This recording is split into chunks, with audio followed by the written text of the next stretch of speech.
Kutadanta Sutta. Sutta ini dibebarkan oleh Sang Buddha kepada Brahmana Kutadanta dan Brahmana-Brahmana lainnya yang berada di Ambalatika, Kanumata. Sutta ini menjelaskan tentang upacara kurban yang dapat membawa pahala atau manfaat yang lebih besar bagi seseorang.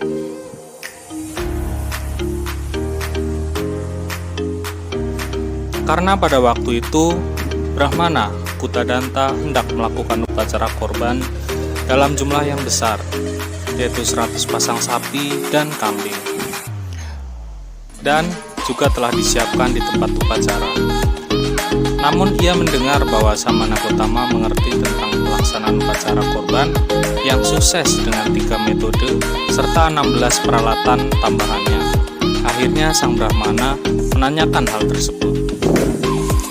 Buddha menjelaskan tentang pelaksanaan upacara korban yang sukses dengan 3 metode serta 16 peralatan tambahan dengan menceritakan kisah di masa lampau tentang Raja Mahawijito yang melakukan upacara korban besar. Kebetulan saat itu Sang Buddha adalah Brahmana penasehat dari Sang Raja. Korban besar yang dilakukan oleh Sang Raja adalah korban yang dilakukan tanpa membunuh binatang, tanpa membuat penderitaan atau merepotkan masyarakat, dan tidak ada yang ditekan dalam pelaksanaan upacara karena setiap orang yang datang bekerja secara sukarela. Dalam upacara tersebut, Raja memberikan hadiah atau dana kepada para undangan yang datang dalam jumlah besar. Upacara dilaksanakan dengan hanya menggunakan ghee, minyak, dan susu. Nasihat Brahmana kerajaan kepada Raja Mahawijito mengenai 3 metode upacara korban yang sukses adalah agar sang raja tidak menyesal sebelum upacara korban dilaksanakan, juga agar tidak menyesal saat dilaksanakan, juga agar tidak menyesal setelah upacara korban dilaksanakan. Kemudian yang dimaksud dengan 16 peralatan tambahan adalah: yang pertama, mengundang 4 kelompok masyarakat. Yang kedua, 8 sifat atau kondisi yang dimiliki oleh sang raja sendiri. Kemudian, yang ketiga adalah sifat yang dimiliki oleh Brahmana penasehat. Uraiannya di slide berikutnya ya.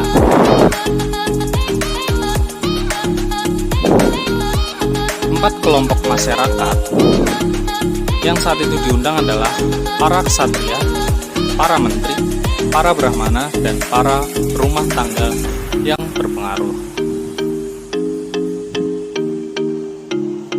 Kemudian 8 sifat yang dimiliki oleh sang raja. Yang pertama adalah ia dilahirkan dari ayah dan ibu yang memiliki garis keturunan yang baik dari 7 generasi, tanpa cacat maupun kritikan untuk kelahirannya. Yang kedua, ia rupawan, berpenampilan yang menyenangkan, dipercayai, tubuhnya yang bagus, berwarna cerah, berpotongan yang baik, dan juga tegap.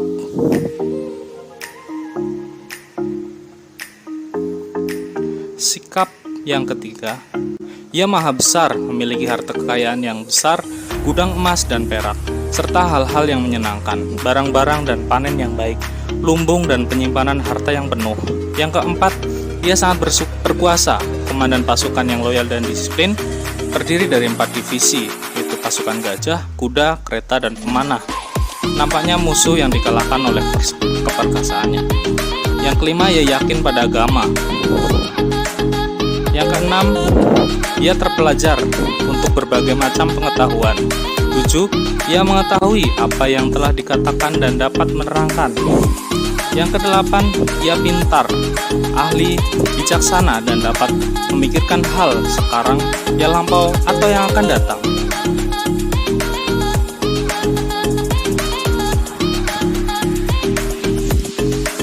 Kemudian sifat dari Brahmana itu sendiri ada 4. Yang pertama, ia dilahirkan dari ayah dan ibu yang memiliki garis keturunan yang baik dari 7 generasi, tanpa cacat maupun kritikan untuk kelahirannya.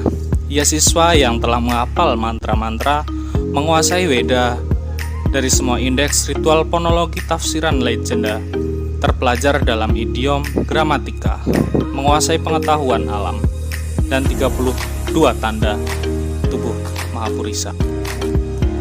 Ia saleh, bermoral, dan memiliki sila. Yang keempat, ia pintar dan ahli dan bijaksana. Setelah Buddha menjelaskan 3 metode serta 16 peralatan tambahan, Brahmana Kutadanta bertanya kembali, "Gautama, apakah ada upacara kurban yang tidak sulit dan tidak merepotkan, namun menghasilkan pahala yang lebih dari upacara itu?" Ada Brahmana berdana rutin kepada para petapa yang memiliki sila yang baik.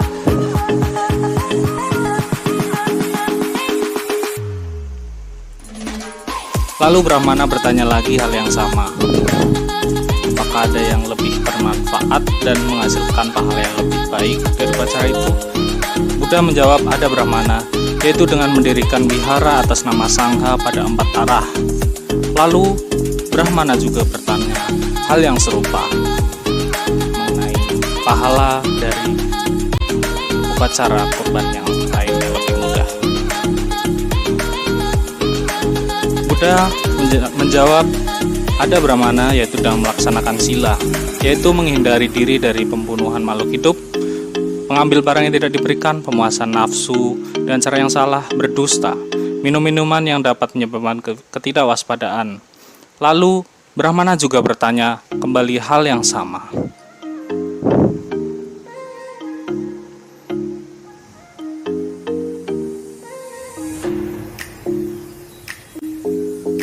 Terakhir Buddha menjawab,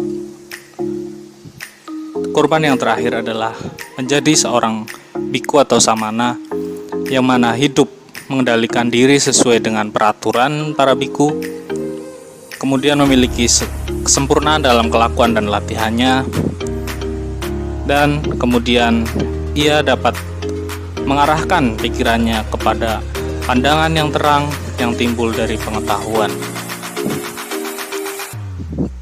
Thank you for watching. Untuk